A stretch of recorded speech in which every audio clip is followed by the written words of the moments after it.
Tonight's talk is consciousness, creativity, and the brain. And if you have a golf ball-sized consciousness, when you read a book, you'll have a golf ball-sized understanding. When you look out, a golf ball-sized awareness. And when you wake up in the morning, a golf ball-sized wakefulness. But if you could expand that consciousness, then you read the book, more understanding. You look out, more awareness. And when you wake up, more wakefulness. It's consciousness.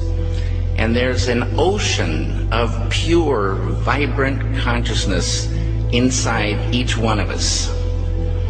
And it's right at the source and base of mind, right at the source of thought, and it's also at the source of all matter. There is no matter as such. All matter originates and exists only by virtue of a force which brings the particle of an atom to vibration and holds this most minute solar system of the atom together. We must assume behind this force the existence of a conscious and intelligent mind. This mind is the matrix of all matter. Matter seems like a good place to begin. The solidity of the world seems totally indisputable. As a fixed thing that you can see and touch, your body is also reassuringly solid. But beginning with Einstein, modern physics has assured us that this solidity is a mirage. All of physical matter, everything we have around us, is the result of a frequency. And what that also means is that if you amplify the frequency, the structure of the matter will change.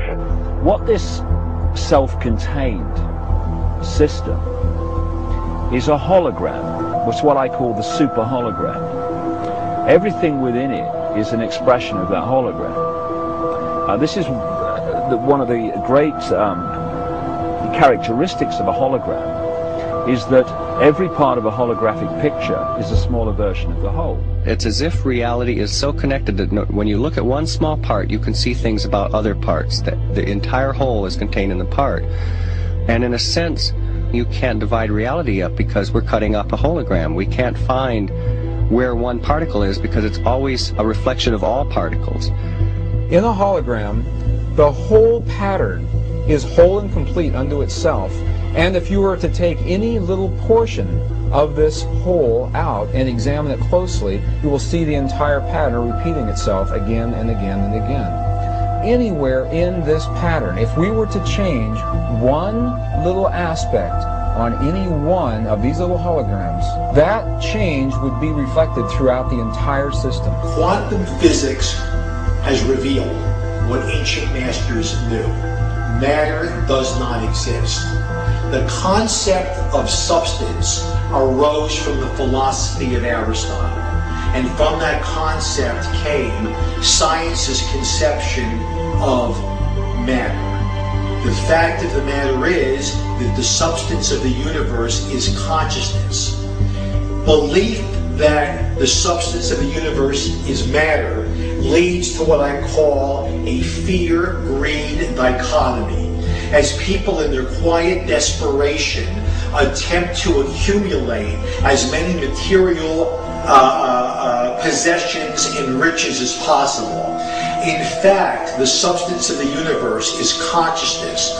Therefore, it is behavior that is important. If you get into the realms of fear, fear is a very slow, dense, vibrational state.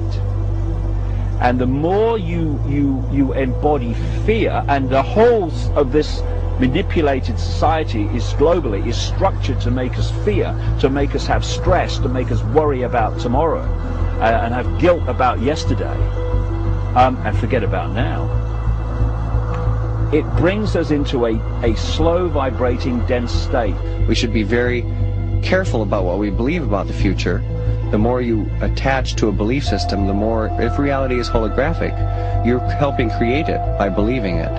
And you know, the great clairvoyant Edgar Cayce said that our every thought, that reality is built out of thought, and our every thought starts to build reality, and we're like, every thought is like a spider, we're like spider spinning web, and that web starts to build and build. Information is the key, because this matrix, this illusory reality that we think is real, people say to me, what is the matrix? Answer, it's information. Information creates fractals. As information flow increases, the number of fractals, mathematically speaking, increase. This was demonstrated by a mathematician named Theodore Gordon. Fractals are unpredictable functions, so things are becoming more and more unpredictable. When you start getting into fractals and chaos theory, when you look at it in terms of a society, this is where it starts to cross over into the so-called Illuminati or the negative elite, the world leaders with their philosophy of order out of chaos.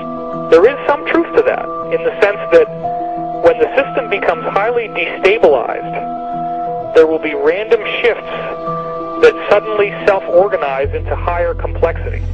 At the subatomic level, reality behaves in accordance with the expectation of the observer, or the measurer, the scientist. Why is that remarkable? Because everything in the universe is composed of those subatomic particles. These atoms are particles that are whirling at lightning speeds around huge empty spaces, and the particles aren't material objects. They are fluctuations of energy and information in a huge void of energy and information. And what the science now is showing is that when you can change the field that the atom is in, you change the atom. And we're made of those atoms.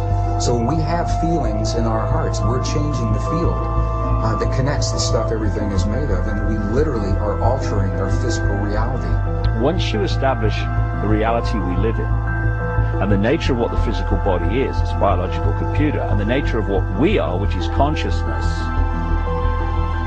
and then you start, as I have, looking at the way this world is structured and how it works and why they do this and why they do that, it suddenly brings into crystal clarity why the world is structured as it is.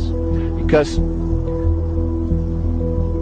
you know, people look through their eyes and they think this is the world, but it isn't. It's a tiny, tiny frequency range within an infinite energy field of infinite frequency ranges.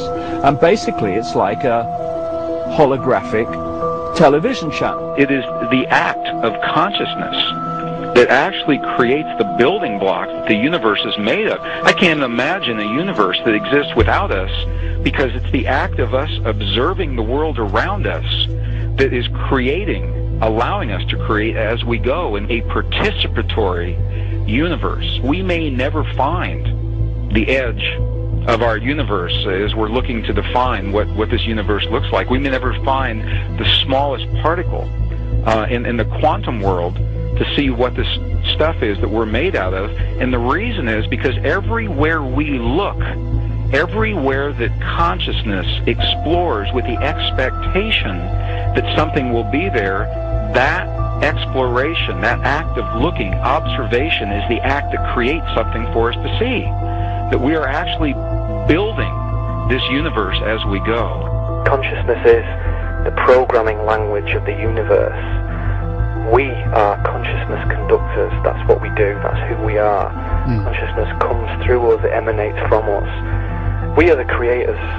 We are the ones who are targeted on this planet because we are the ones who transmit the reality just like everybody else does.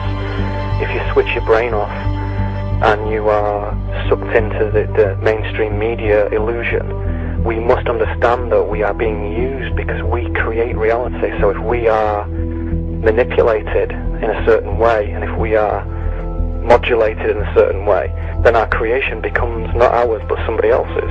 And what happens if we all do it? Everyone in this room decides to take control of reality. I'm talking about reality, I'm talking about quantum physics, I'm talking about taking control of things from the quantum level up, from the molecular level up, and it works.